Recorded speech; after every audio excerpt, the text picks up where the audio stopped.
The trenches of the First World War did not simply appear as ready-made fortresses stretching across the European landscape. They were carved out of desperation, necessity, and grim endurance by the very men who would later live, fight, and die in them. To dig a trench was to dig a paradox. It was at once a means of survival and a preparation for death. Soldiers arriving at the front expected to engage in grand battles of movement, much like wars of centuries past.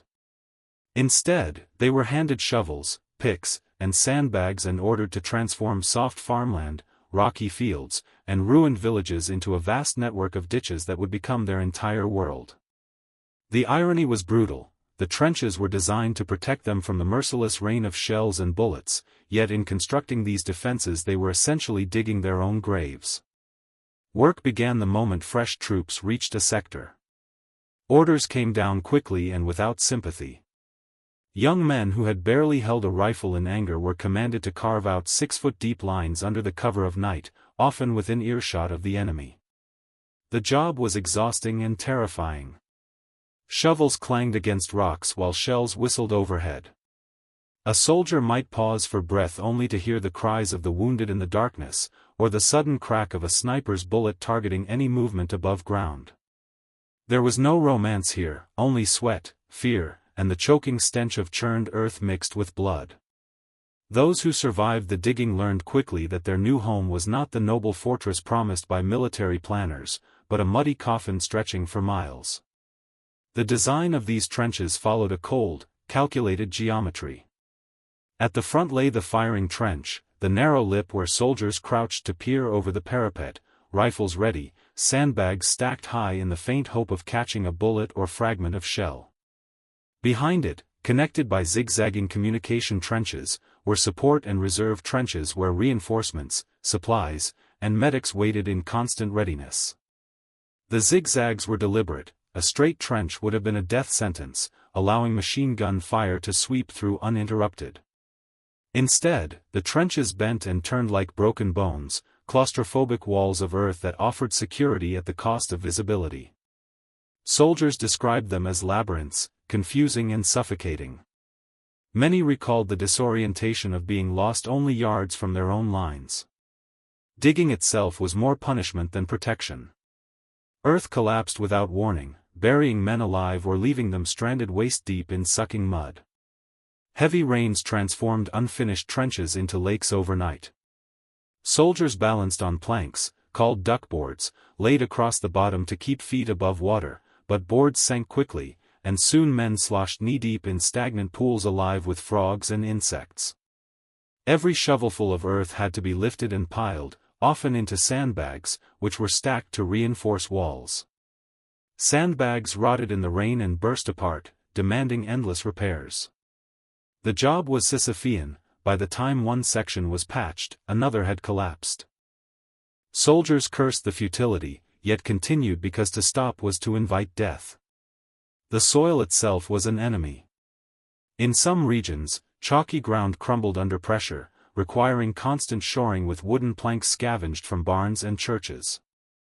Elsewhere, clay became heavy and unyielding, clinging to shovels like wet cement and exhausting men already weakened by lack of sleep.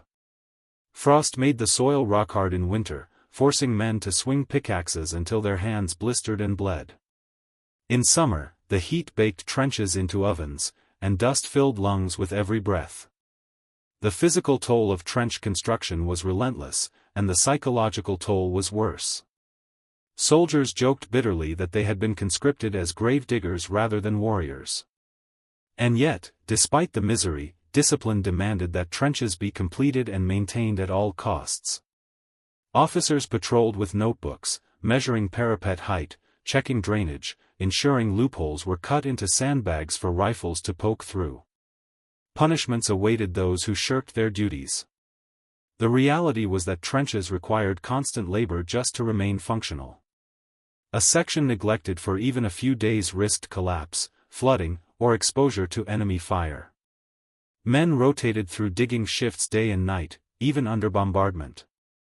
Accounts speak of soldiers forced to continue work while shells exploded within yards, earth raining down, ears ringing, and bodies thudding lifeless beside them.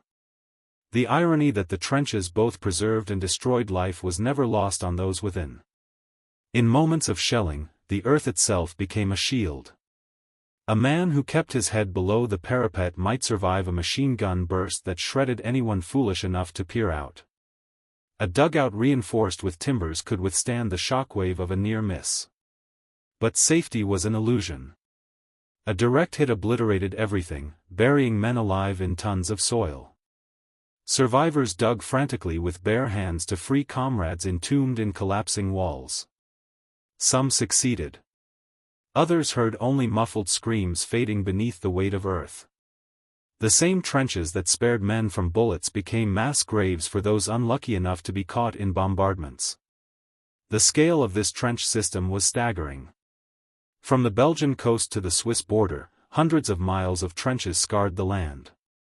Soldiers spoke of stepping into one line in France and walking for hours without ever leaving the system.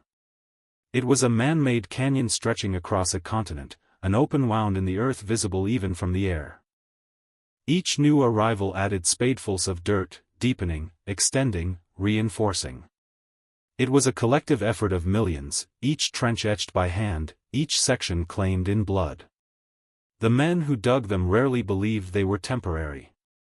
At first, generals imagined trenches as short-term defenses until breakthroughs could be made. But as weeks turned to months and months to years, soldiers realized these ditches were permanent prisons. What was dug in haste became a home. Soldiers carved out dugouts in trench walls to sleep in, propped up with scavenged wood, sometimes lined with tin or canvas to keep out damp. Some painted crude decorations, nailed up shelves, or hung photographs. Yet even these attempts at comfort were fragile. A single shell could collapse a dugout and smother everyone inside. There was also the ever-present fear of enemy miners. Both sides tunneled beneath trenches, planting explosives to blow entire sections sky-high. The sound of digging became a terror. Men pressed ears to the earth, straining for vibrations, knowing that silence might be broken at any second by thunderous eruptions that flung soil, timber, and bodies into the sky. Digging in this context was not only construction, it was psychological warfare, a constant reminder that death lurked unseen below their feet. To dig a trench was to confront the futility of war in its starkest form. Soldiers endured back-breaking labor to create defenses that merely prolonged stalemate. Every inch gained or lost came at the price of endless sweat and blood. Men often looked across no man's land to enemy trenches and realized the enemy was engaged in the same miserable task. Both sides dug, collapsed, rebuilt, and reinforced endlessly, locked in a cycle without victory. The trenches did not advance the war, they preserved it, stretching suffering into years. Still, the act of digging carried a grim dignity. Diaries record men joking through exhaustion, singing songs while shoveling, sharing cigarettes during brief pauses. Some spoke of finding strange peace in the rhythm of the spade, the knowledge that each shovelful might give them one more chance at survival. They were young men forced into ancient labor, turning soil like peasants, but under the shadow of artillery and machine guns. In the end, every trench told the same story, of men who dug not out of choice, but out of necessity, creating a world where earth itself became both protector and executioner.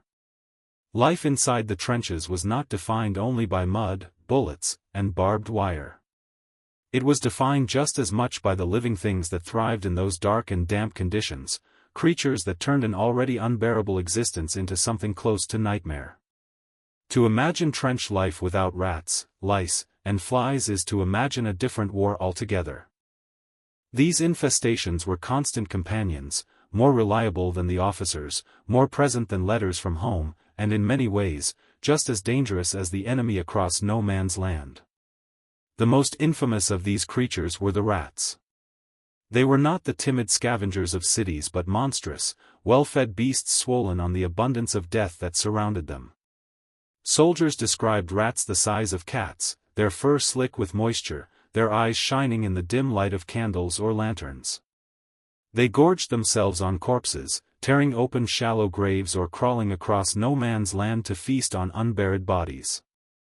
Some were so fearless that they clambered across sleeping soldiers, nibbling at food scraps tucked in pockets, or worse, gnawing at ears, noses, and hands.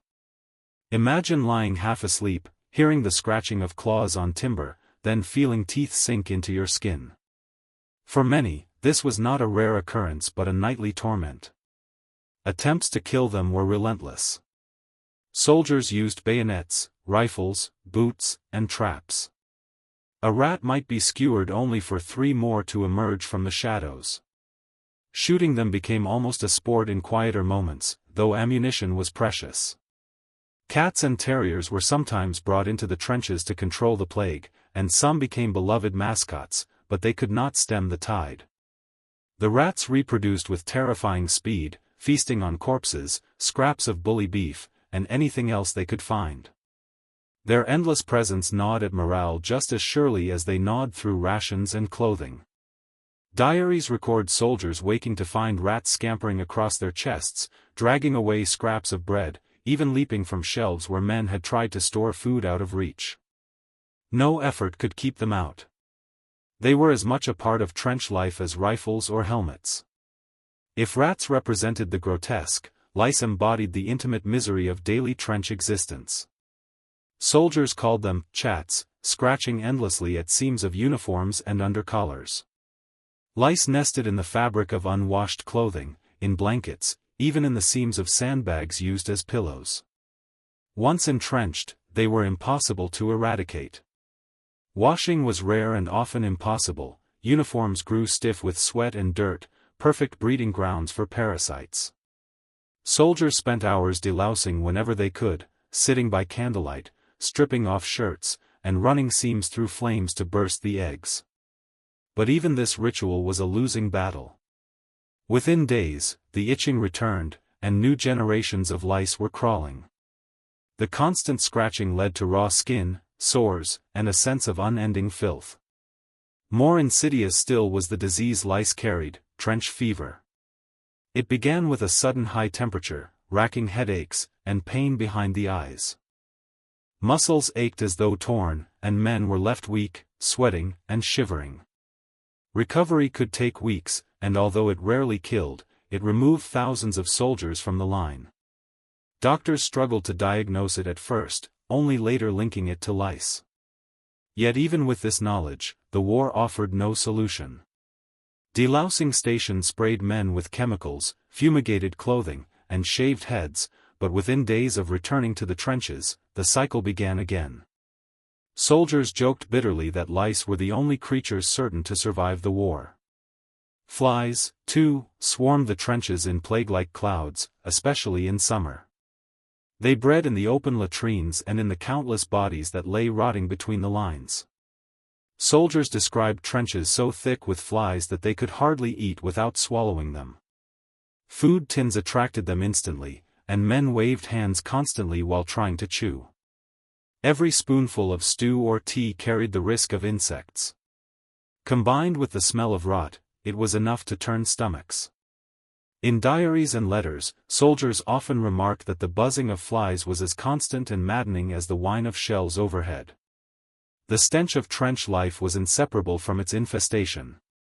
Imagine a narrow ditch filled with hundreds of unwashed bodies, all sweating in damp uniforms, boots rotting on their feet, sores festering on their skin. Add to this the sickly sweet odor of decaying flesh from no man's land, the acrid reek of latrines dug shallow and overflowing, the smoke of damp fires burning makeshift fuel. The combination was unbearable, and yet men became accustomed to it. Visitors from behind the lines remarked that the trenches could be smelled long before they were seen.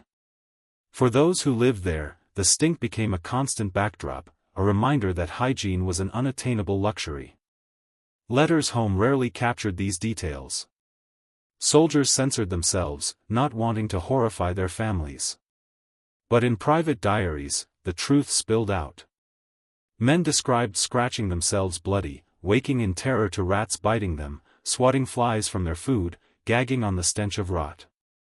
One soldier recalled watching a rat run across a fallen comrade's face, nibbling at lips as if they were no different from discarded rations.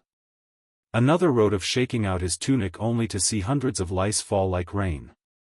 These were not isolated incidents but daily realities, repeated across the Western Front. Yet even in this misery, soldiers found dark humor. Rat hunts became competitions. Some named particularly large rats as mascots, mocking their persistence. Lice were joked about in trench newspapers, drawn as caricatures with tiny helmets and rifles, fighting their own parallel war. Humor was survival. Without it, the crawling, biting, buzzing world of trench vermin might have driven men to despair even faster than artillery. The infestation was more than discomfort. It eroded morale, chipped away at sanity, and reminded soldiers that they were trapped in an environment hostile not only because of the enemy but because of nature itself. Every moment spent scratching, swatting, or shoveling vermin-tainted mud deepened the sense that the trenches were not fortresses at all, but pestilential prisons. And unlike bullets or shells, these enemies could not be outrun, dodged, or defeated. They lived in the very seams of the soldier's existence, intimate, inescapable, and endlessly multiplying.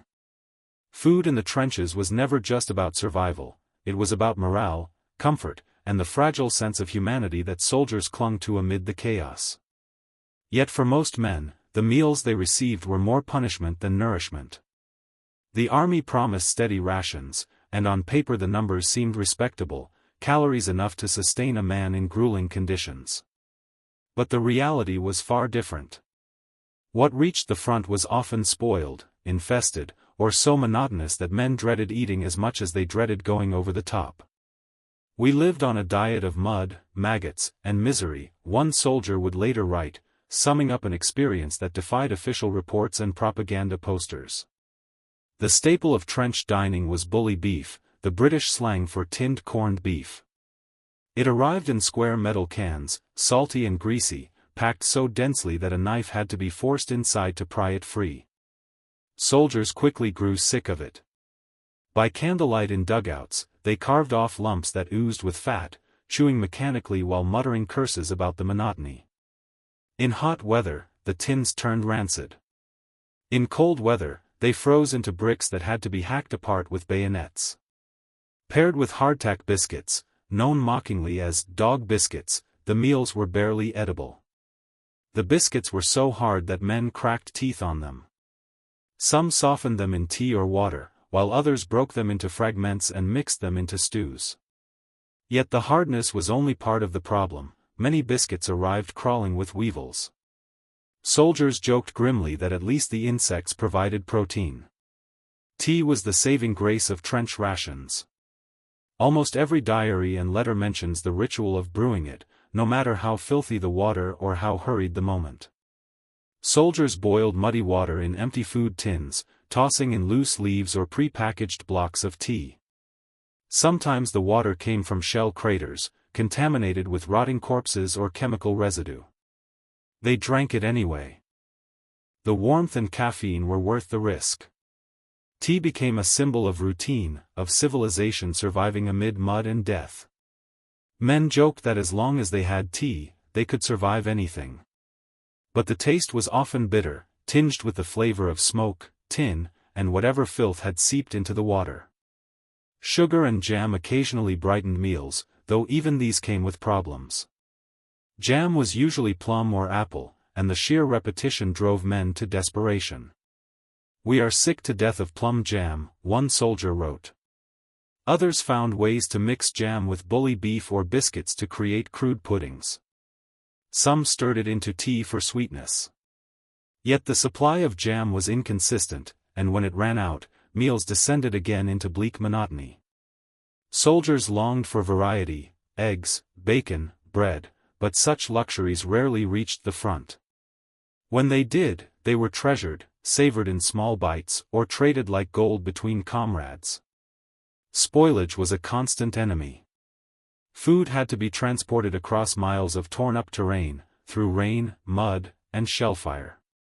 By the time it reached the trenches, it was often moldy, stale, or crawling with maggots. Men wrote of opening bully beef tins to find them alive with wriggling larvae. Some gagged and threw the contents away. Others forced themselves to eat, scraping off the worst, reasoning that hunger was worse than disgust. Fresh meat, when it arrived, often spoiled before it could be cooked. Bread grew green with mold, flour turned rancid, and vegetables arrived half-rotten. Cooking was another challenge. Fires drew enemy attention, and fuel was scarce. Soldiers improvised stoves from empty tins, burning scraps of wood, cardboard, or anything that would ignite. Meals were often half-cooked, eaten quickly before shells rained down. Smoke filled the trenches, adding to the choking stench. Some men became adept at trench cookery, inventing recipes with whatever they had. Stews of bully beef, biscuit crumbs, jam, and onions were common, though unappetizing. Others boiled whatever edible plants they could scavenge from fields nearby, though these were often contaminated by shells or gas. Improvisation kept them alive, but it rarely satisfied hunger. Contrasts made the situation even harder to bear. Officers generally ate better than enlisted men, with access to food from home or nearby villages. Soldiers resented seeing their leaders dine on eggs, bread, or fresh meat while they gnawed moldy biscuits. Care packages from home offered another glimpse of what they were missing.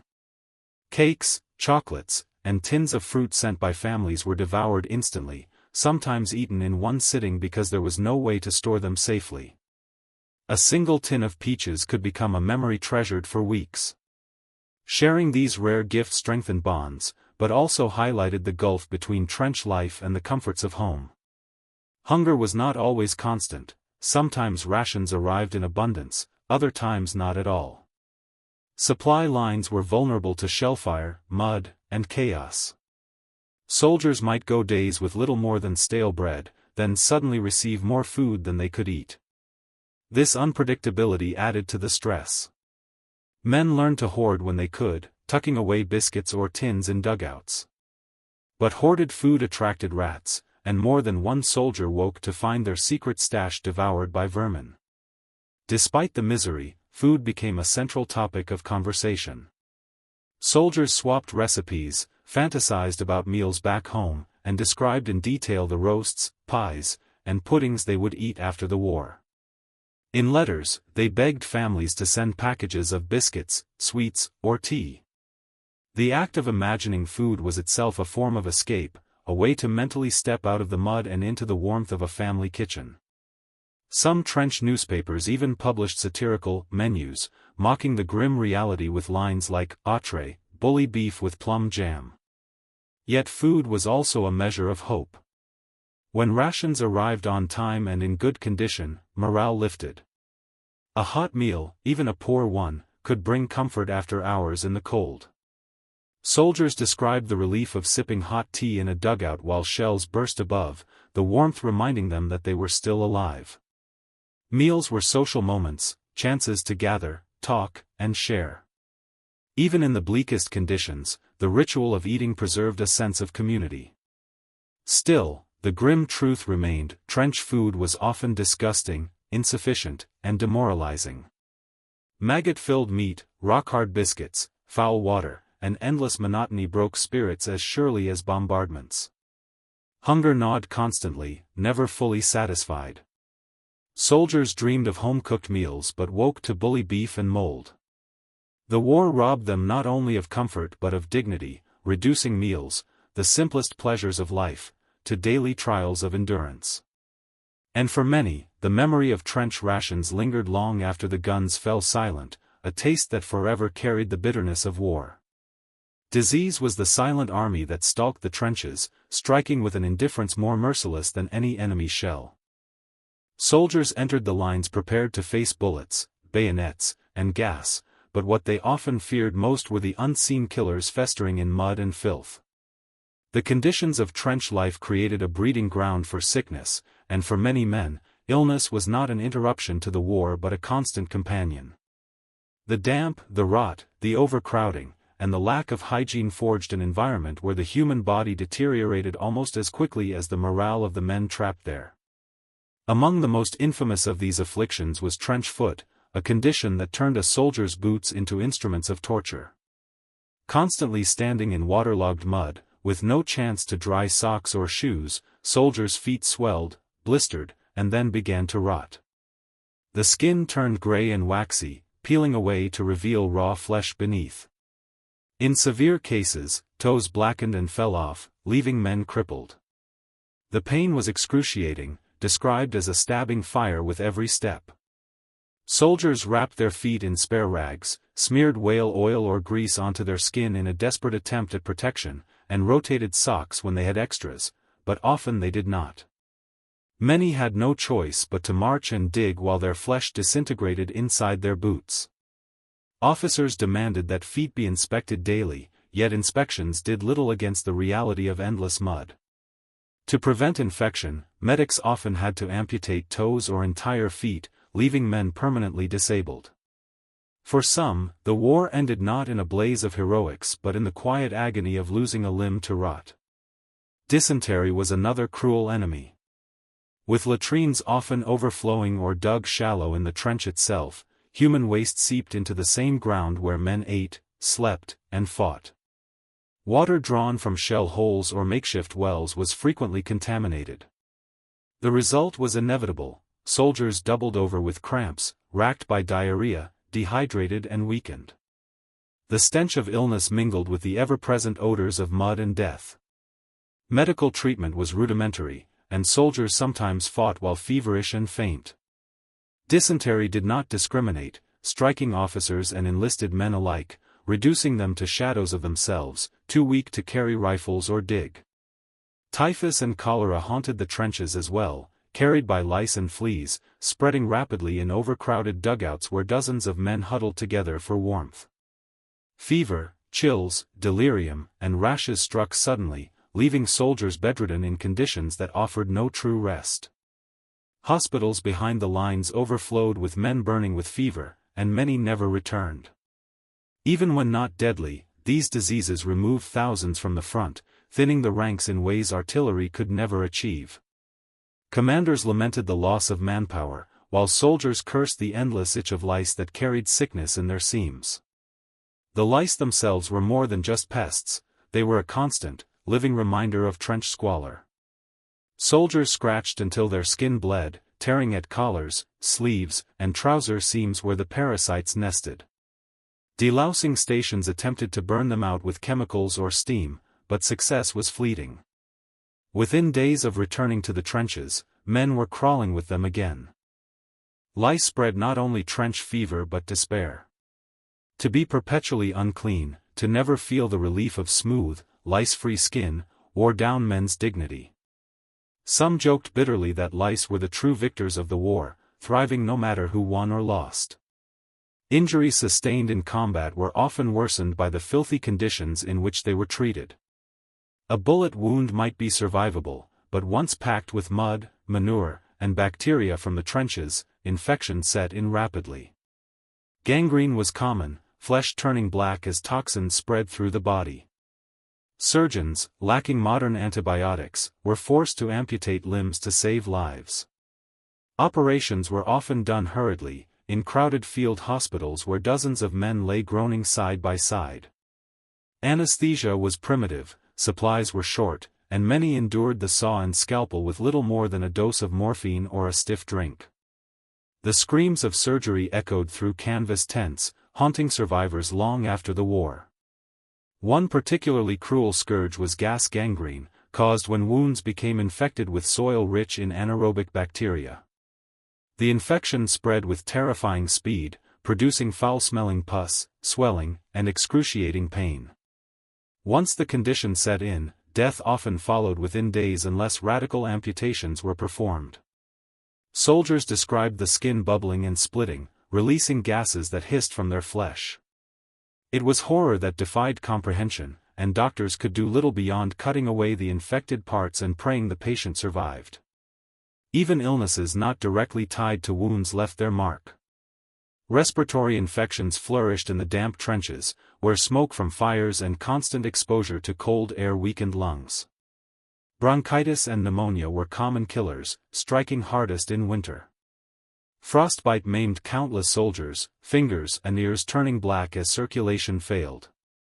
Malnutrition weakened immune systems, leaving men vulnerable to every cough, every chill, every infected scrape. For some, death came not from battle but from the slow surrender of their body to the unrelenting environment. The psychological effect of disease was as damaging as the physical toll. Soldiers dreaded inspections where trench foot was discovered, knowing it meant days or weeks in hospital or the amputation of toes. They feared dysentery as much as enemy raids, terrified of collapsing mid-battle with cramps and diarrhea.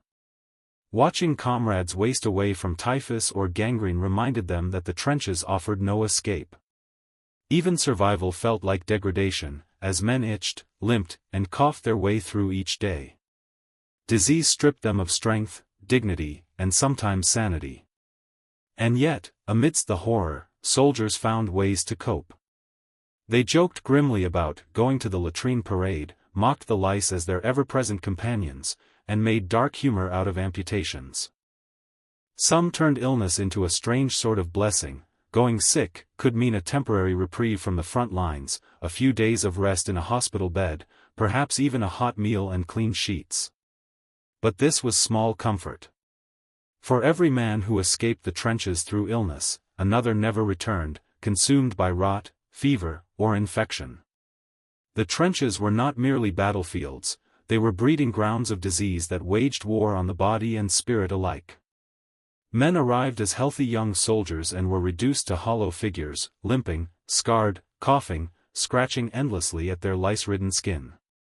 In the end, the enemies below the waistline were as lethal as the armies across the wire, reminders that the First World War was as much a war against nature and the human body as it was against any nation.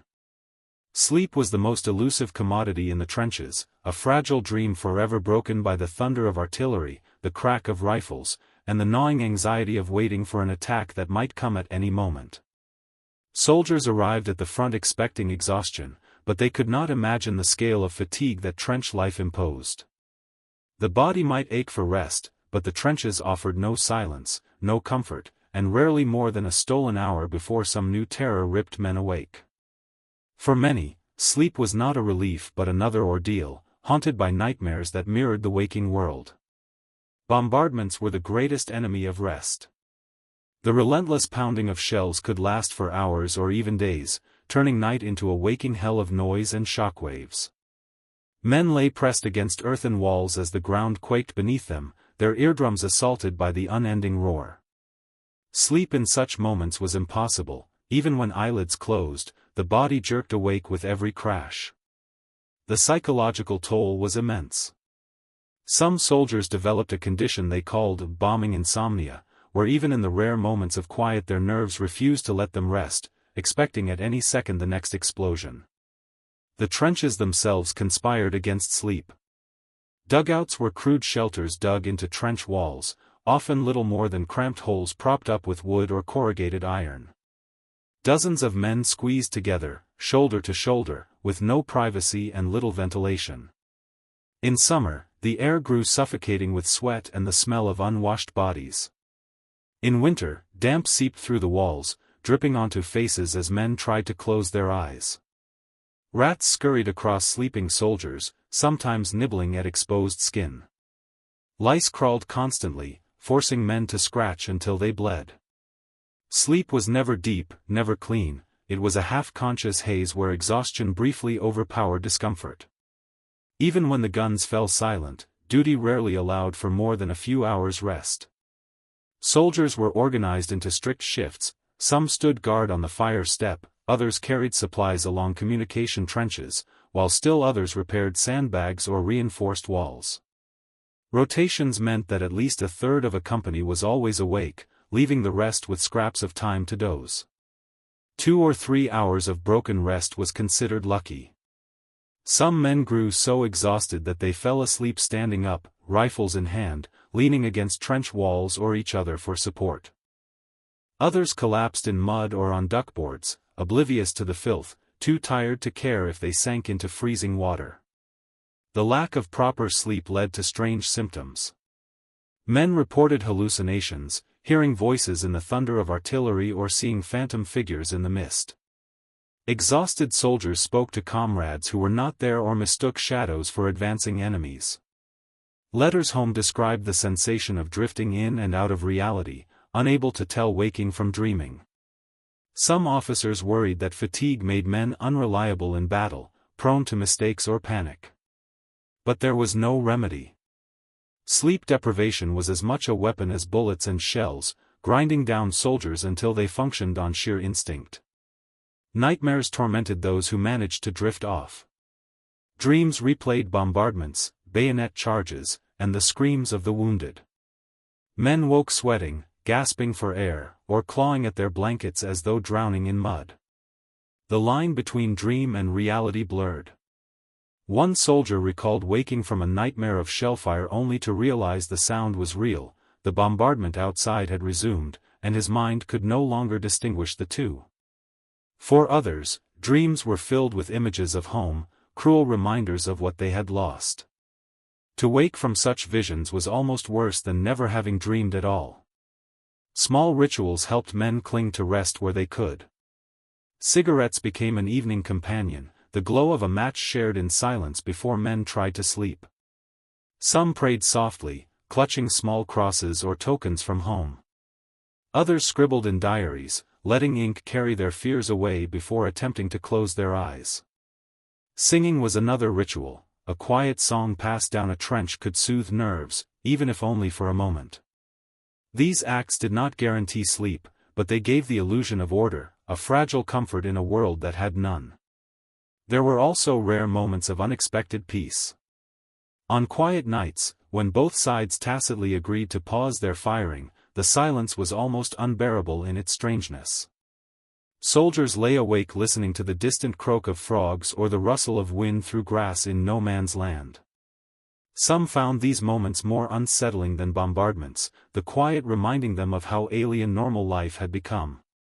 Sleep in such moments was shallow and fleeting, broken by the paranoia that the enemy might launch a raid under cover of stillness.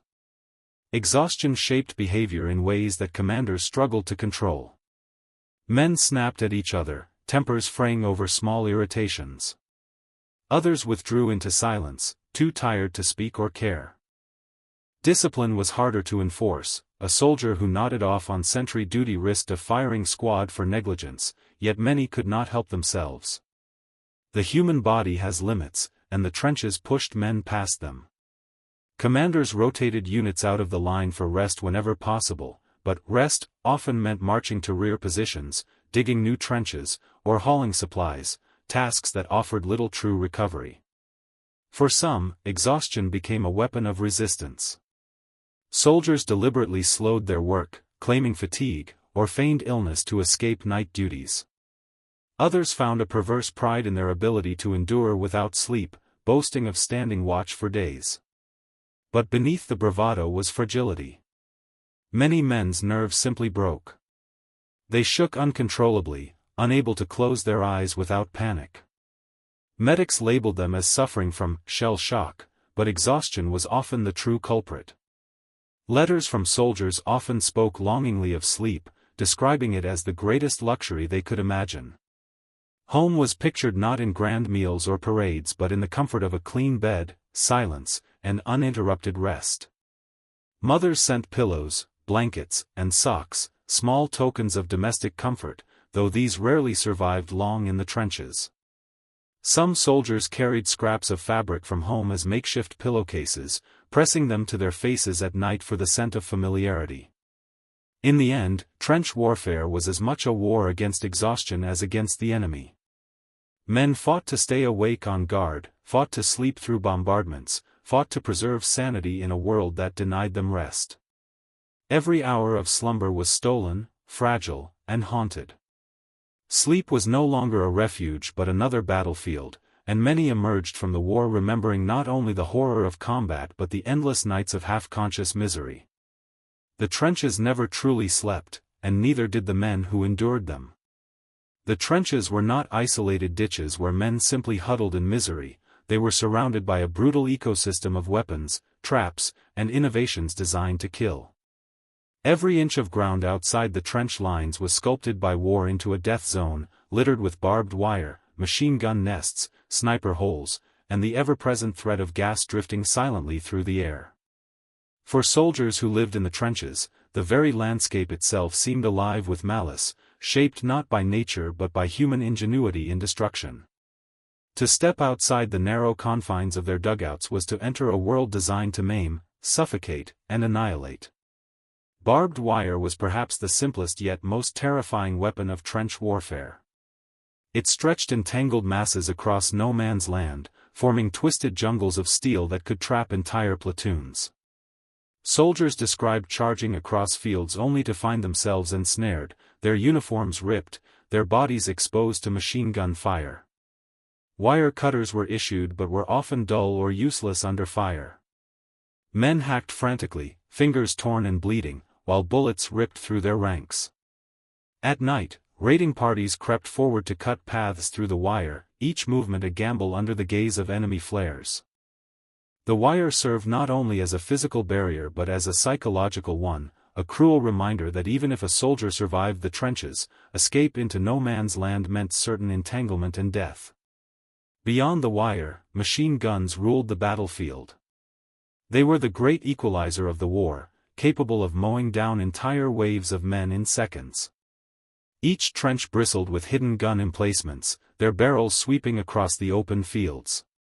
Soldiers knew that any attempt to climb out of their trenches into the wasteland above meant facing the relentless chatter of Maxim or Vickers guns.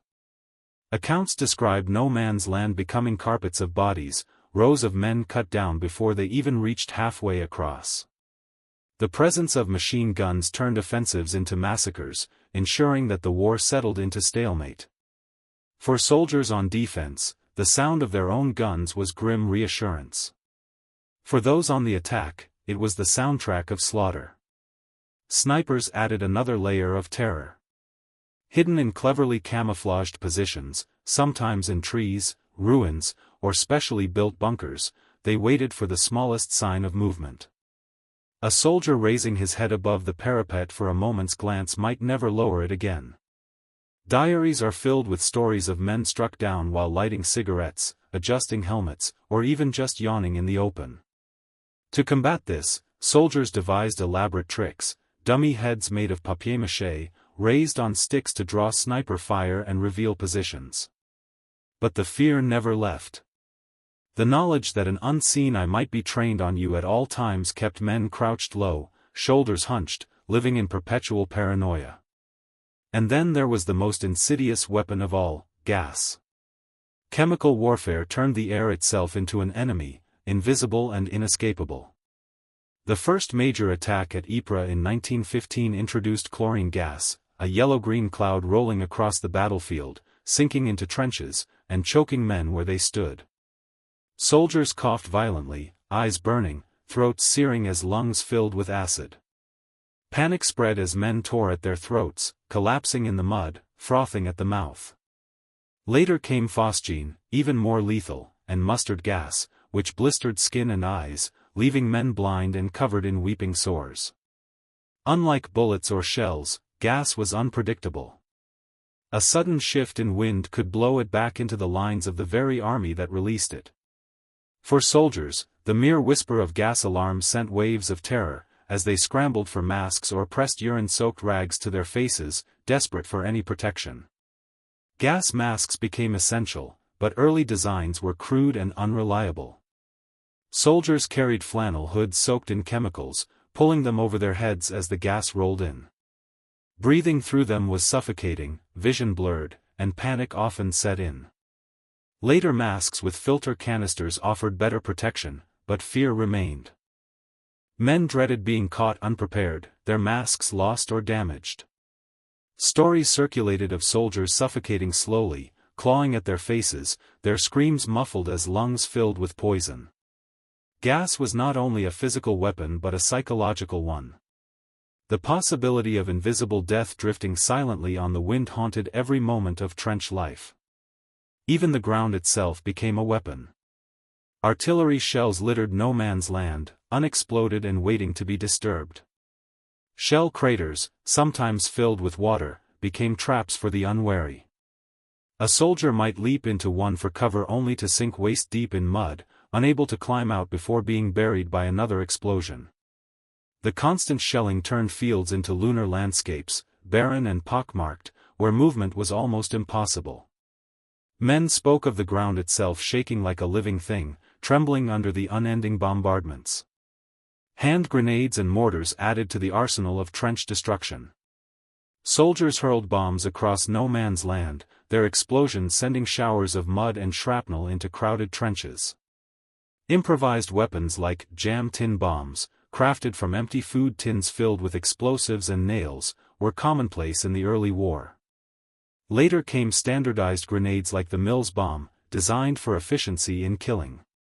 Mortars lobbed shells in high arcs, plunging into trenches where men huddled for safety, leaving no corner secure. The knowledge that death could fall from above without warning made every moment a test of nerves. Even barbed wire and sandbags, meant as defenses, could betray soldiers. Barbed wire trapped men under fire, while sandbags collapsed under bombardments, burying comrades alive. Trenches thought to be safe filled with smoke and flame when flamethrowers were deployed, sending jets of burning fuel cascading down walls. Though rare, their effect was devastating, burning men alive in seconds and leaving survivors screaming in terror long after the flames died.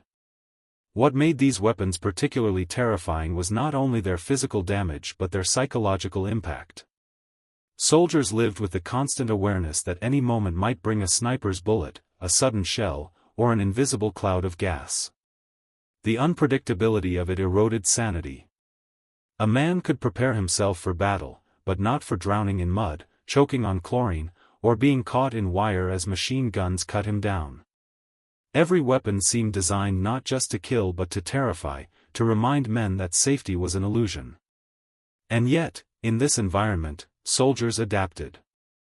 They learned to listen for the faint whistle of shells, to sense the difference between outgoing and incoming fire. They carried wire cutters strapped to their belts, gas masks slung at the ready, grenades tucked into pockets. Training became second nature, movements automatic, survival a matter of instinct. The trenches themselves were built not only to shelter men but to absorb the blows of these weapons, zigzag walls to contain explosions, dugouts reinforced against shellfire. But no amount of preparation could erase the terror. The weapons of trench warfare transformed the First World War into something new, something alien to soldiers who had grown up with tales of cavalry charges and noble duels. This was mechanized slaughter, industrialized killing, a battlefield where technology stripped away illusions of heroism. To live in the trenches was to live surrounded by instruments of death, each one waiting to claim another victim. Soldiers looked across no man's land and saw not only the enemy but the very tools of destruction that defined their daily existence, barbed wire glinting in the moonlight, machine guns crouched like predators, and the memory of gas clouds drifting like specters through the night. The trenches were not only landscapes of mud, rats, and barbed wire, they were also landscapes of the mind, where invisible battles raged with as much ferocity as any artillery barrage. For the men who lived day after day under the constant threat of death, the greatest wounds were often those no one could see. The First World War introduced the world to a new kind of suffering, what doctors and soldiers alike came to call shell shock. It was a phrase that carried with it misunderstanding, stigma, and fear, but it reflected a reality that defined the mental strain of trench life. War broke not only bodies but also minds. The ceaseless bombardments were the crucible of this mental collapse. Artillery pounded the trenches relentlessly, sometimes for hours, sometimes for days without pause. Men cowered under timbers, their bodies rattled by the shock waves, their nerves frayed by the unending roar. Sleep was impossible, conversation drowned out, and thought itself fractured by the noise. Even when the guns fell silent, the memory of the thunder lingered in their ears, echoing in phantom blasts. Soldiers described trembling uncontrollably, teeth chattering without cold, or collapsing into uncontrollable sobs after a barrage ended. Some found themselves mute, unable to form words, others staggered about as though drunk, their legs refusing to obey their commands. These were not wounds inflicted by shrapnel or bullets, but by terror itself. At the time, medicine had no language for trauma on this scale. Some officers dismissed shell shock as cowardice, accusing stricken men of malingering to escape the front.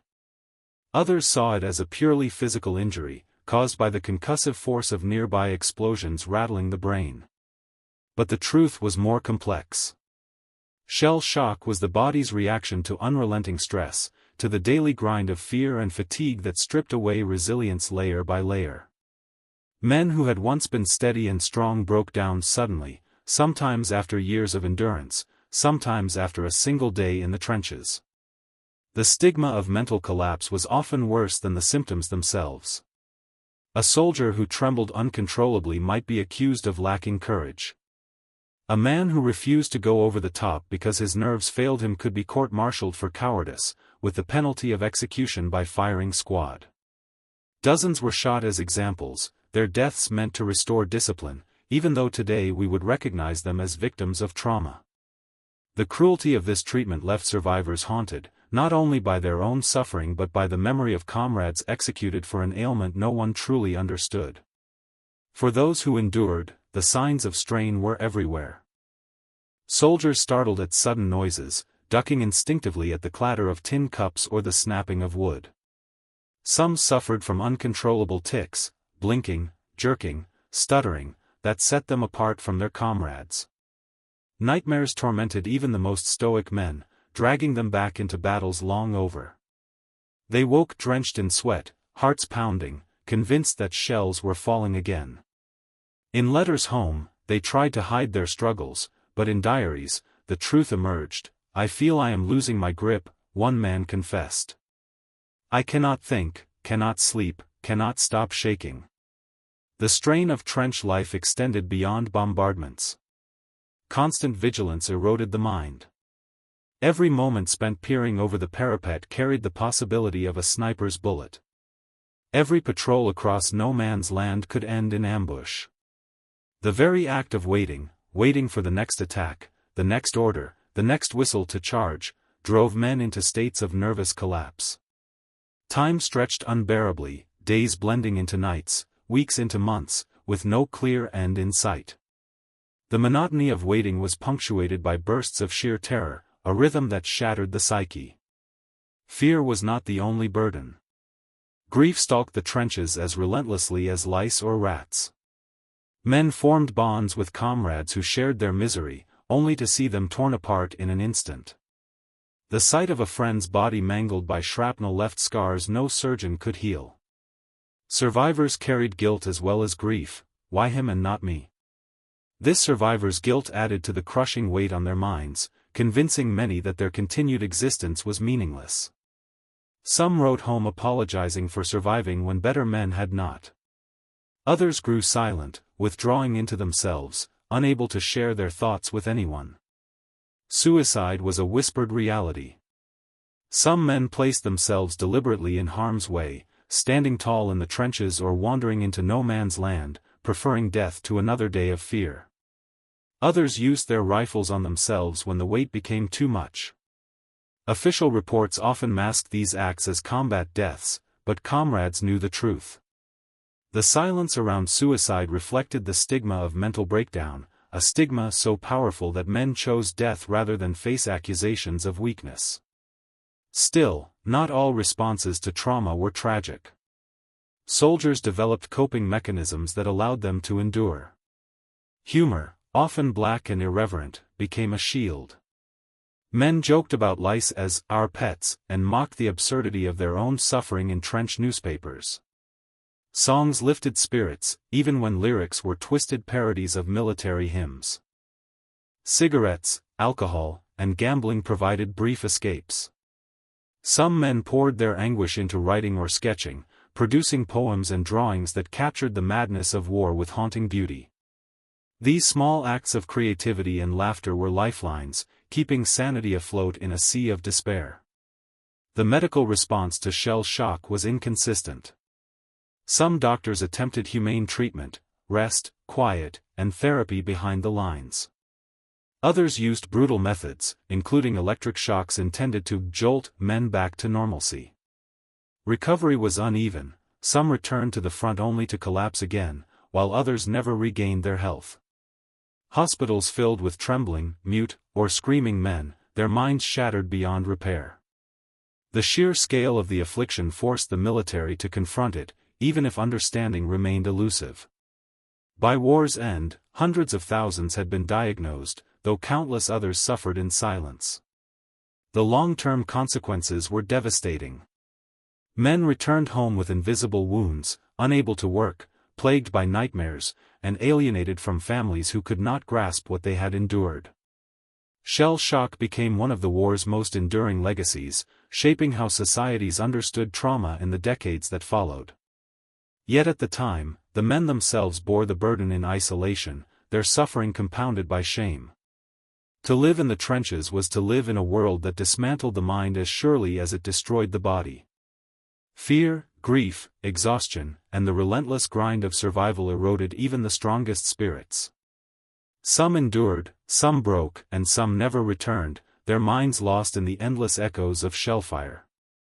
If the trenches symbolized the physical futility of war, then shell shock symbolized its spiritual cost, the silent, unseen battlefield where countless soldiers fell, unrecognized, yet forever marked. In the midst of all the filth, terror, and relentless killing, the trenches also witnessed moments so unexpectedly human that they stand out in stark contrast to the cruelty of war. These fragments of kindness, humor, and even camaraderie were not enough to erase the misery, but they offered brief glimpses of humanity's resilience. Soldiers clung to them desperately, treasuring them as lifelines that reminded them they were still men, not just cogs in a machine of slaughter. These moments, fleeting though they were, remain some of the most haunting and strangely beautiful stories of the First World War. Perhaps the most famous example was the Christmas truce of 1914, when soldiers on both sides spontaneously laid down their weapons. It began with carols drifting across no man's land, Still Nacht, from German trenches answered by Silent Night, from the British. Men cautiously raised their heads above the parapets, called out greetings, and, astonishingly, climbed from their lines to meet in the devastated strip of land between them. They shook hands, exchanged cigarettes, chocolate, and buttons, and even played improvised games of football with empty tins. For a few hours, the war paused, and enemies became men sharing laughter under the same cold sky. Letters home described the surreal joy of that day. It was like a dream, one British soldier wrote, to shake hands with the very men we were trying to kill. Of course, the truce was temporary, crushed by commanders who feared its implications, but the memory lingered. It revealed how thin the line was between foe and friend, and how deeply men yearned for normal human connection. Smaller, less famous truces occurred throughout the war. Soldiers occasionally struck informal agreements not to shell during meals or to avoid firing at latrines. Both sides sometimes recognized the futility of constant aggression and allowed one another brief reprieves. These unwritten rules of survival showed that even amidst mechanized slaughter, a strange respect could exist between enemies who recognized their shared misery. A German sniper once signaled his British counterpart to lower his head, not out of malice but to warn that higher command had ordered him to fire. Stories like these spread through the ranks, fueling the sense that those in the opposite trench were not faceless monsters, but young men just like themselves. Humor flourished as another strange act of defiance against despair. Soldiers created trench newspapers, written by hand or printed with makeshift presses, filled with satirical articles, cartoons, and poems. They mocked generals, ration shortages, lice infestations, and even death itself. One such paper, the Wipers Times, became legendary for its biting wit. In its pages, readers found jokes about the absurdity of military orders, parody advertisements for luxury mud, and verses that turned horror into gallows comedy. Laughter, though dark, was a shield against madness. To laugh at their suffering was to reclaim some control, even if only for a moment. Music and song played a similar role. Soldiers sang bawdy tunes to pass the time, transforming popular songs into parodies that reflected their lives in the trenches. Some sang marching songs to keep rhythm while carrying supplies, while others gathered around candles in dugouts to harmonize softly, voices rising above the distant thud of artillery. Instruments, when available, were cherished treasures: an accordion, a harmonica, a battered violin. These small performances created pockets of normality, moments where men forgot they were soldiers and remembered they were human beings capable of joy. Animals, too, became sources of comfort and companionship. Dogs served as messengers, carrying notes through the chaos, and many became mascots for units. Some were strays adopted from ruined villages, others were puppies raised in the trenches themselves. They slept beside soldiers, provided warmth on freezing nights, and lifted spirits simply by wagging their tails. Cats, less celebrated but equally vital, hunted rats and offered solace as they curled up in dugouts. Horses, though often far behind the front lines, were also beloved, their suffering keenly felt by soldiers who cared for them. These animals were reminders of innocence amid destruction, their presence a silent protest against the inhumanity of war. There were also quieter, more intimate acts of humanity. Soldiers carved small trinkets from spent shell casings, rings, crosses, or tiny sculptures, that they exchanged with comrades or sent home as keepsakes. They decorated dugouts with photographs of loved ones, scraps of lace, or even flowers picked from shattered fields. Some planted makeshift gardens along trench walls, a fragile attempt to bring beauty into a place defined by ugliness. These acts were not trivial, they were expressions of hope, of a need to cling to something beyond survival. The camaraderie among soldiers was itself a profound form of humanity. Men shared everything: cigarettes, socks, letters, even secrets. Bonds formed quickly under fire, friendships so deep they defied description. To trust another man with your life, to know he would carry you from no man's land if wounded, forged connections that lasted long after the war. Veterans later recalled these bonds as the only redeeming part of their trench experience. They had fought not for abstract notions of glory or empire but for the man beside them, the comrade who shared their misery and their laughter. At times, these bonds extended even to the enemy. There are accounts of soldiers calling across no man's land, trading insults by day and small gifts by night. A shared cigarette, a shouted joke, a wave from the other side, such gestures were small rebellions against the machinery of war. They reminded soldiers that the supposed enemy was simply another young man enduring the same torment. These fleeting exchanges did not change the course of battles, but they carved cracks into the wall of hatred, proving that even in war, empathy could survive. Yet these moments of humanity were bittersweet. They were fragile, fleeting, easily shattered by orders to fire or the scream of incoming shells.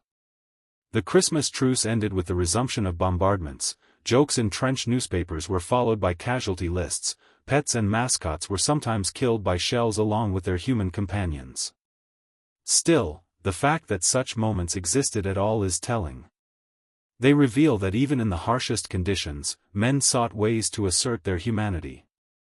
They refused to let the war completely strip them of compassion, humor, or connection.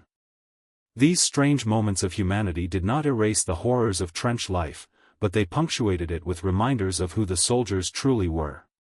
They were young men pulled into a conflict they did not start, forced into conditions designed to dehumanize them, yet still capable of kindness, laughter, and even love. In their songs, their pets, their jokes, and their fleeting truces, we see the stubborn resilience of the human spirit. Against all odds, life found ways to assert itself, even in the mud and blood of the trenches.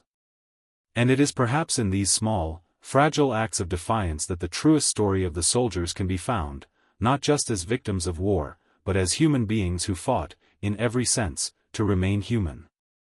Letters were the lifelines of the trenches, thin scraps of paper that carried with them love, longing, and the fragile illusion of normality. In a world defined by mud, fear, and death, the arrival of mail from home was nothing short of salvation. Soldiers clung to these envelopes with trembling hands, unfolding words that reminded them they were still sons, brothers, fathers, and lovers, not just anonymous figures swallowed by war.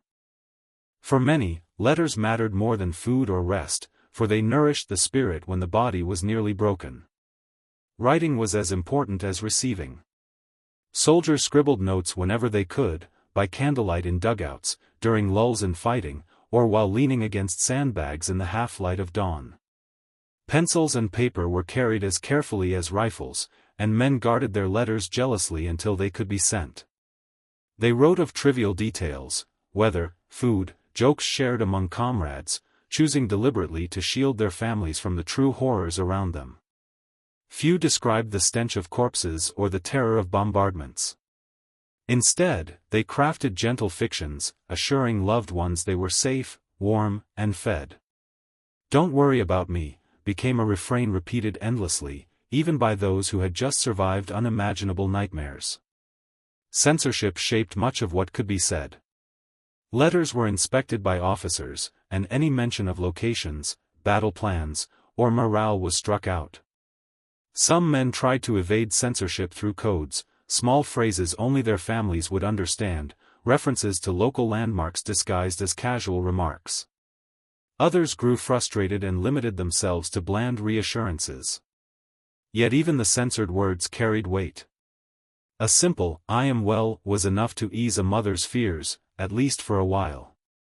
The act of writing itself gave soldiers a sense of agency, a reminder that they still had voices in a world that often silenced them. Receiving letters was an event of enormous significance. Mail call transformed the mood of an entire company. Men crowded around eagerly, names called out one by one. Those who received envelopes tore them open immediately, devouring every word, some reading aloud with laughter, others silently weeping in corners. Photographs enclosed with letters were passed from hand to hand, treasured as though they were relics. The lucky ones clutched tokens of affection, pressed flowers, locks of hair, or children's drawings smudged with dirt. For a few precious minutes, the trenches melted away, replaced by kitchens, gardens, and hearths thousands of miles distant. But for those who received nothing, mail call was agony. To watch others unwrap letters while standing empty-handed deepened loneliness and despair. Some soldiers worried endlessly that their families had forgotten them, or worse, that they had been abandoned. The silence from home was often more painful than enemy fire. Soldiers confessed in diaries that the absence of letters hurt more than wounds, leaving them hollow and adrift. Commanders recognized this and worked tirelessly to maintain the flow of mail, understanding that morale depended on it as much as rations or ammunition. Care packages carried more than words, they carried the taste and touch of home. Families sent cakes, sweets, cigarettes, and knitted socks, each item infused with love. Soldiers cherished these gifts, dividing them among comrades or hoarding them for special moments. A tin of biscuits from home tasted different from army rations, flavored not by sugar but by memory. Socks knitted by mothers or sweethearts offered warmth beyond the physical, a reminder that someone's hands had crafted them with care. Even the smallest parcel could transform spirits, offering a brief reprieve from despair. Not all letters brought joy. Many soldiers received "Dear John" letters, the cruel notes from sweethearts ending relationships from afar. To read of betrayal, abandonment, or fading love while crouched in the mud was devastating. Some tore such letters to shreds in fury, others folded them carefully, unable to let go despite the pain. These losses often hurt more deeply than wounds, stripping men of the emotional anchors that had sustained them. Comrades tried to console one another, but the scars of such heartbreak lingered long after. Letters also carried grief from the home front. Parents wrote of brothers killed in other battles, wives wrote of children who had died of illness, and friends sent news of villages bombed or starved. These words reminded soldiers that suffering was not confined to the trenches. The war reached into every home, every street, and every field. Some men admitted that letters of bad news broke them more than shells. To feel powerless to protect loved ones far away was a torment without remedy. And yet, even in sorrow, letters bound soldiers to the world beyond the front. They reminded them that they were part of lives that extended beyond mud and wire. The longing expressed in their words, yearning for a wife's smile, a child's laughter, or a father's approval, kept them human. They wrote of dreams for the future, of meals they longed to share, of walks they hoped to take when the war ended. In these imagined tomorrows, soldiers found strength to face another day. There was also a kind of poetry in the letters themselves. Many soldiers, untrained in writing, discovered unexpected eloquence when trying to capture their emotions. Simple words took on profound weight when written under the shadow of death. Some letters became final testaments, sent days before their writers were killed in battle. Families treasured these words for generations, the last fragile link to sons or husbands who never returned. In these letters, the true voice of the soldier survived, unfiltered by history books or propaganda. The longing embedded in these messages was almost unbearable. Soldiers clutched letters until the paper frayed, rereading them endlessly. They slept with them tucked under pillows, carried them into battle inside breast pockets, and sometimes died with them still clasped in their hands. The power of ink on paper in such a setting cannot be overstated. It was love made tangible, memory given form. In a world where death lurked in every shadow, letters were proof that life continued elsewhere, waiting for them. Ultimately, the story of letters in the trenches is the story of love persisting against the odds. Love between husbands and wives, parents and children, sweethearts and friends. It was imperfect, often censored, sometimes broken, but always vital.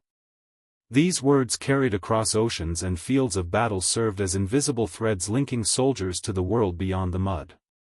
Without them, many would not have found the strength to endure. With them, they remembered what it meant to hope. And in the darkest nights of the war, it was often the faint rustle of paper and the inked words of a distant hand that kept their humanity alive. Death in the trenches was not an exception, it was a constant neighbor, so familiar that soldiers spoke of it as casually as they spoke of the weather.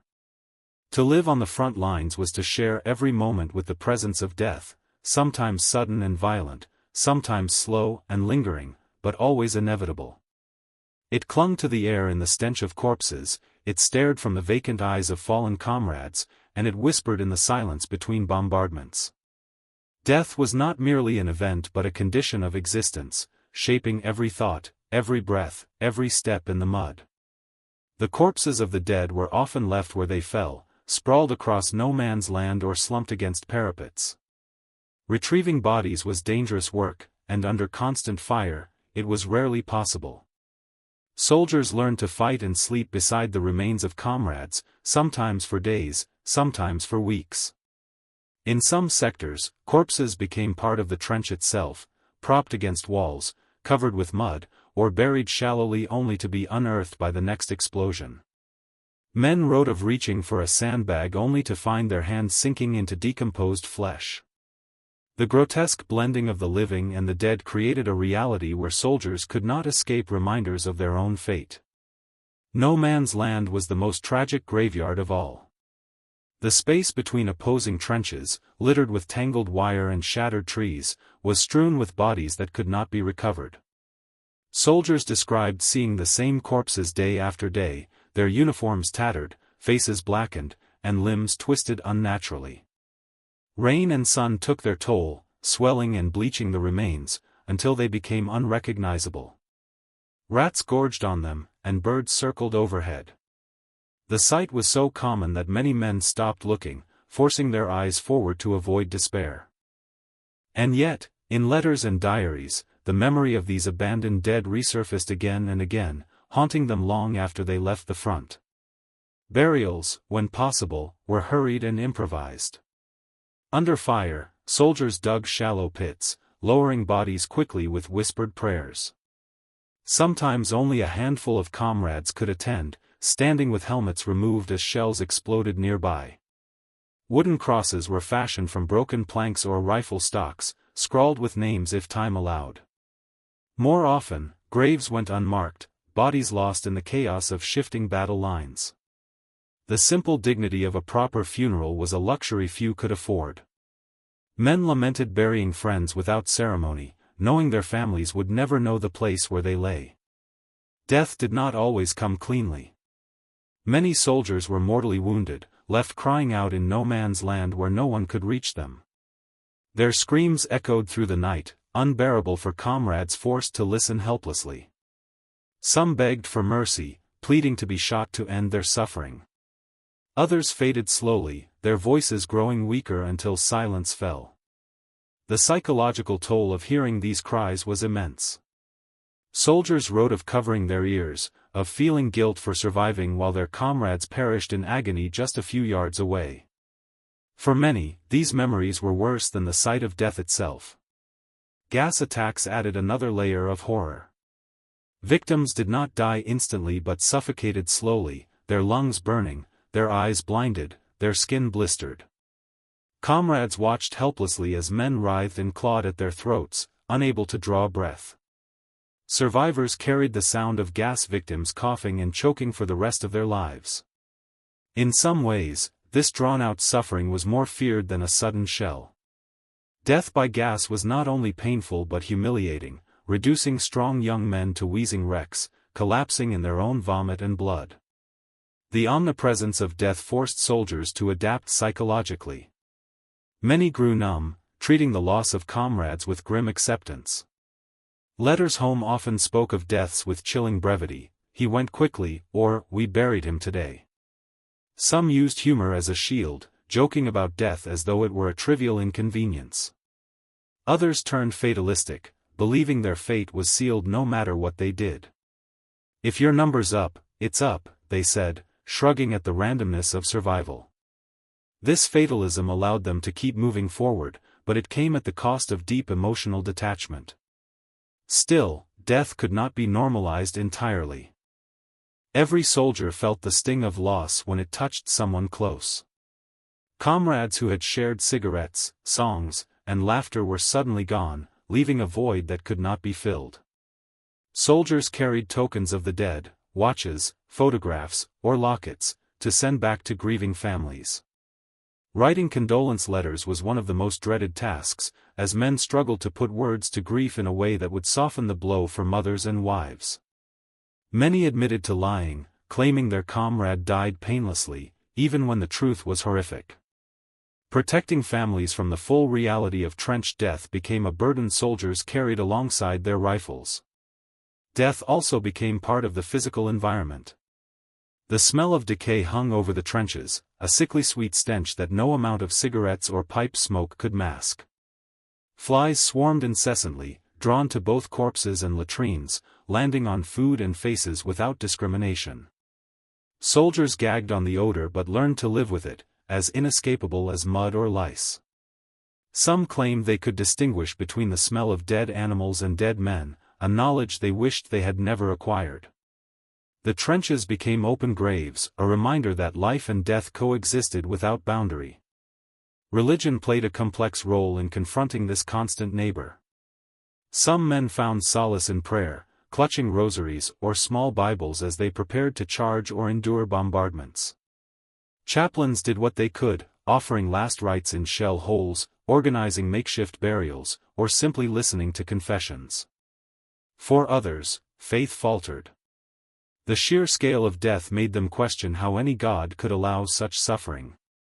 Diaries record crises of belief, with men confessing that they had lost all trust in divine justice.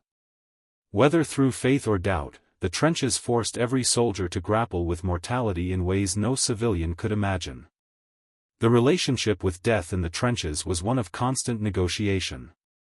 Soldiers accepted its presence, feared its arrival, mocked it, prayed against it, and sometimes even welcomed it as release from torment. To speak of death became routine, stripped of taboo. And yet, beneath the hardened exteriors, grief and terror lingered. The men of the trenches learned to live side by side with death, to share their rations with it, to sleep under its shadow, to march while its hand rested on their shoulder. Death was not only their neighbor, it was their constant companion. In the end, the trenches consumed millions. Entire generations were marked by the presence of death, not as an occasional visitor but as an everyday fact of life. Soldiers carried that intimacy with death long after the guns fell silent. For many, the war ended, but the neighbor they had lived beside for years followed them home, whispering still in the quiet of the night. The First World War was fought not only on the battlefields of France and Belgium but also in the minds of those far from the front. Governments needed to sustain public support, and so they constructed powerful myths about the war, myths of glory, nobility, and honor. Propaganda posters showed smiling soldiers in clean uniforms, standing tall with rifles in hand, marching off to defend civilization. Newspapers printed stirring tales of victories, omitting the grim details of loss and misery. Families were encouraged to believe their sons were living lives of courage and purpose, shielded from the truth of what those sons were actually enduring.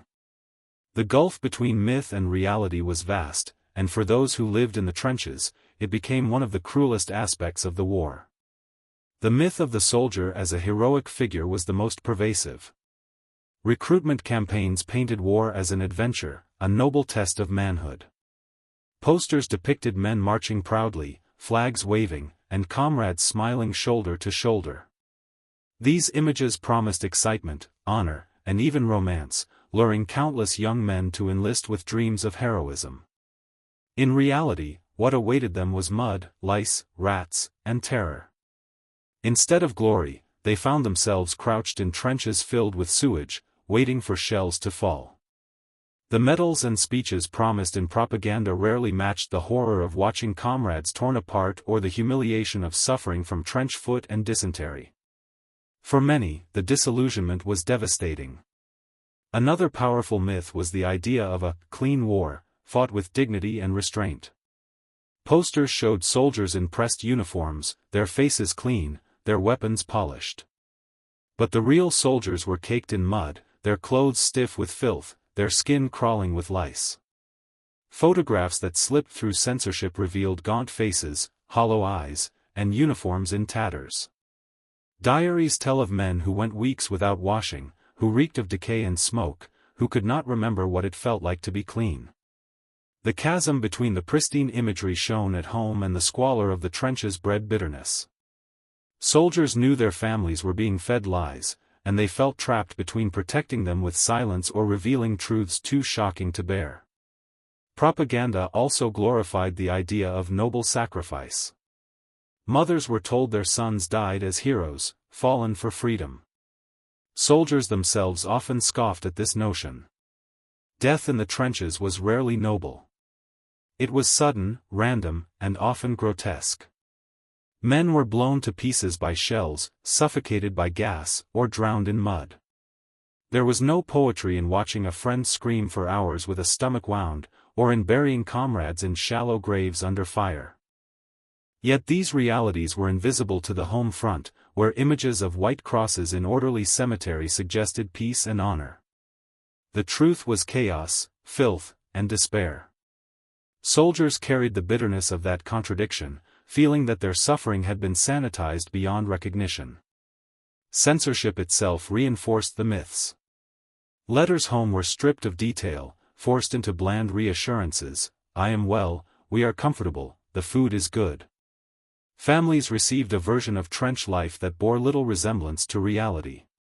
Newspapers praised victories and minimized losses, sometimes outright fabricating success where there was none. Soldiers who tried to tell the truth were silenced, their words cut out by censors or their reputations smeared as cowards. This silence widened the gulf between those who lived the war and those who imagined it, creating isolation that deepened the soldiers' suffering. The myth of enemy brutality was another powerful tool. Propaganda painted Germans as monsters, savages who violated women and murdered children. Soldiers entering the trenches often expected to face inhuman fiends. Instead, they discovered the enemy was much like themselves: young, tired, miserable men trapped in mud, longing for home. Encounters during truces or prisoner exchanges revealed shared humanity that propaganda denied. The reality of enemy soldiers singing songs, sharing cigarettes, or laughing across no man's land clashed with the image of ruthless villains. This contradiction was disorienting and even comforting, proving that hatred was not always as natural as governments claimed. Even the myth of endless patriotism clashed with reality. Posters depicted soldiers as unwaveringly loyal, proud to serve without complaint. But in the trenches, morale ebbed and flowed. Soldiers grumbled about poor rations, cursed officers, and sometimes refused to fight. Mutinies broke out in several armies, driven not by cowardice but by exhaustion and despair. Yet these moments of resistance were hidden from the public, replaced with images of cheerful loyalty. The reality was far more complicated. Soldiers loved their comrades and often fought for them, not for abstract causes or distant leaders. Their patriotism was real, but it was often mixed with bitterness, disillusionment, and resentment. The myth versus reality divide extended even to victory. Families at home celebrated advances, reading headlines about captured villages or successful offensives. Soldiers knew the truth: each victory often cost thousands of lives for a few yards of ground, which might be lost again the next day. No man's land was littered with the corpses of these so-called victories.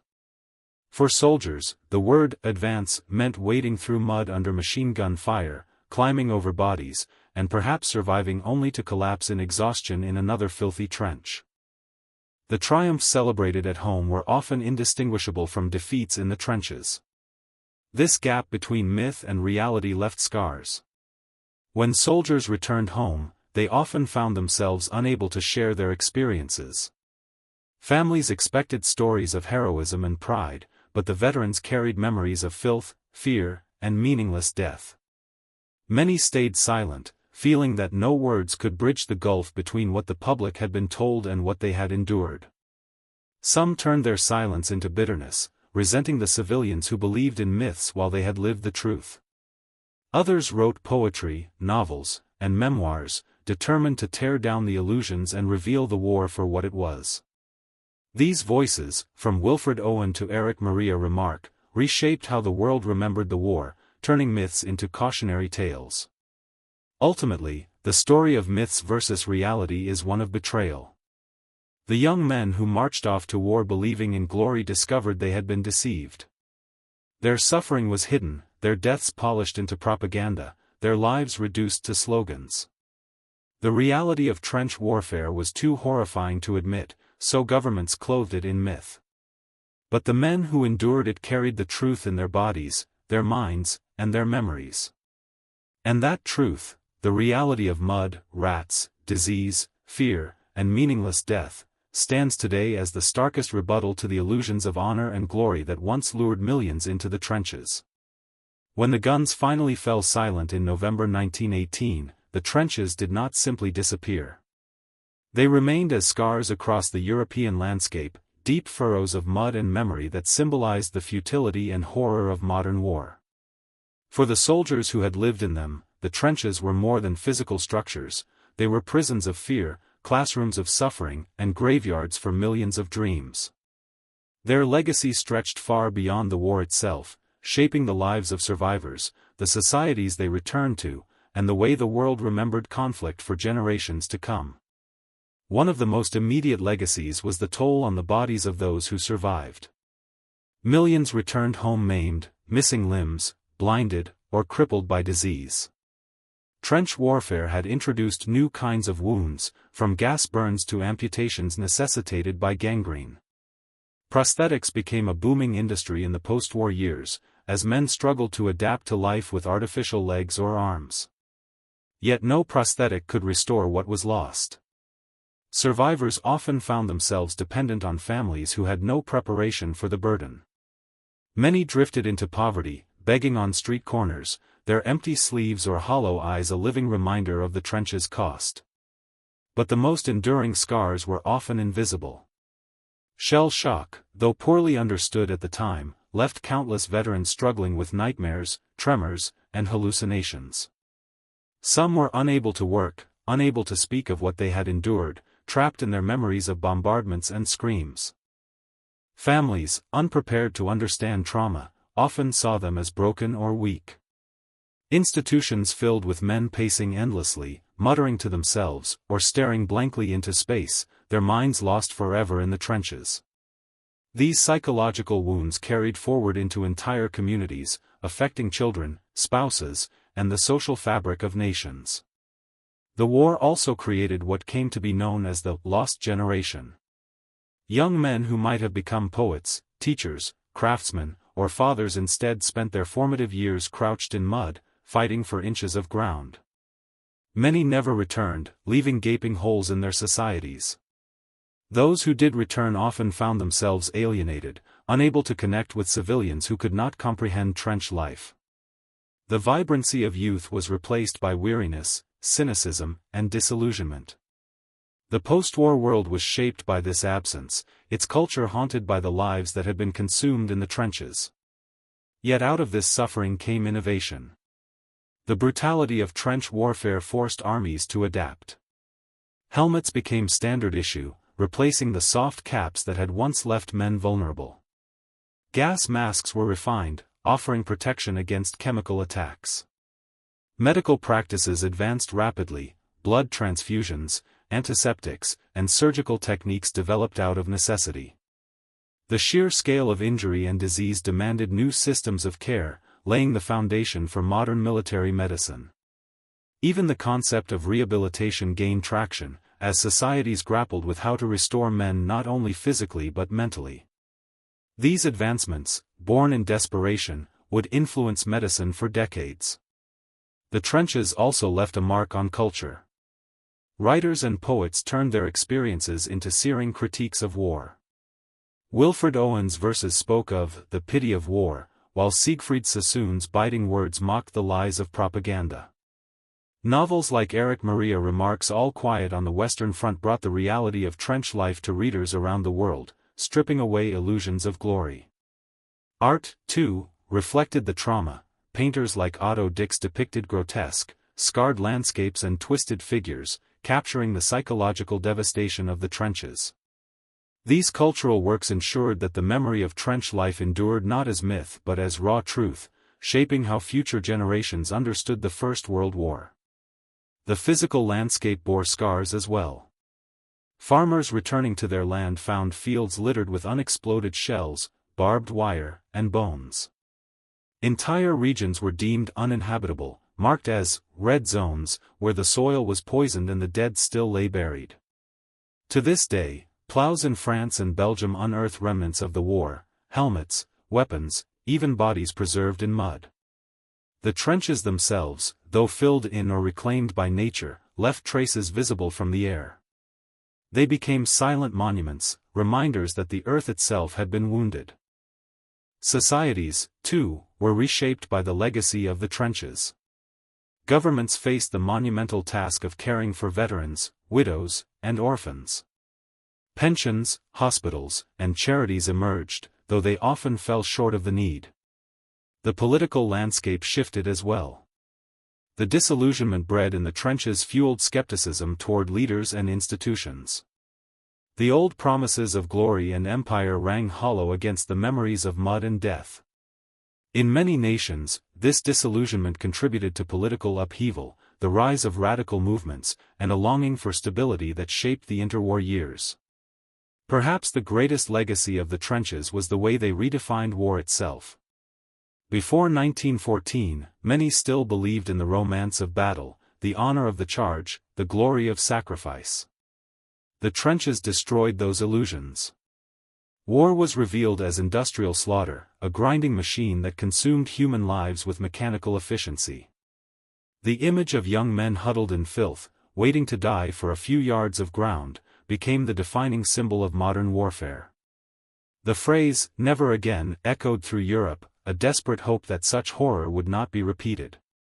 Yet history proved otherwise. The lessons of the trenches were often ignored, and within a generation, the world plunged into another, even more devastating war. And yet, amidst the devastation, the trenches left behind a legacy of resilience. The men who endured them carried stories of camaraderie, of humor in the darkest moments, of humanity persisting against the odds. They spoke of friendships forged in fire, of small acts of kindness that sustained them. These memories, though overshadowed by horror, remind us that even in the most dehumanizing conditions, the human spirit can endure. The trenches of World War I were not just military defenses. They were symbols of a world transformed, where technology, politics, and human lives collided in unprecedented ways. Their legacy lives on in medicine, literature, memory, and the very soil of Europe. They remind us of the cost of war, not in abstract numbers, but in the mud-caked boots of soldiers who lived and died in them. They remind us that behind every myth of glory lies a harsher truth, one written in the earth itself. In the silence that followed the armistice, the trenches stood empty, reclaimed slowly by grass and rain. But the echoes of what they contained, suffering, endurance, despair, and resilience, did not fade. They live on in history, in memory, and in the cautionary tales passed to every generation since. The legacy of the trenches is not only in what they destroyed but in what they revealed, the fragility of human life, the futility of industrial war, and the enduring will to survive even in the bleakest of circumstances.